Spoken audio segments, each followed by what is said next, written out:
Assembly ఎన్నికలు కొనసాగుతున్న బీహార్లో రాజకీయం మరింత వేడెక్కుతోంది. మహాకూటమిలో లుకలుకలు మరోసారి బయటపడ్డాయి.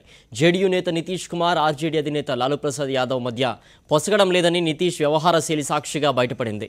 ఎన్నికల్లో గెలవడానికి అన్ని రకాలుగా ప్రయత్నిస్తున్న నితీష్ ఓ పూజారి దగ్గరికి వెళ్లారు. ఆయన ఆశీర్వాదం తీసుకున్నారు. ఈ సందర్భంగా పూజారి చేసిన వ్యాఖ్యలు, అందుకు నితీష్ ఇచ్చిన సమాధానం ఇప్పుడు హాట్ టాపిక్గా మారింది. నితీష్ను ఆశీర్వదించిన పూజారి నితీష్ జిందాబాద్, లాలూ ముర్దాబాద్ అని నినదించారు.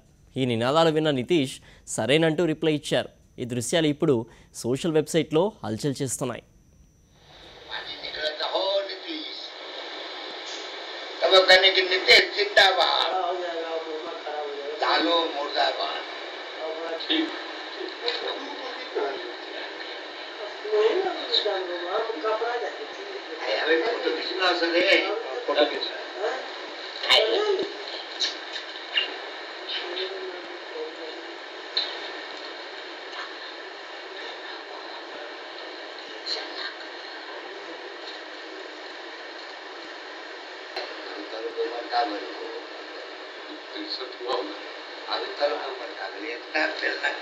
बैठा है।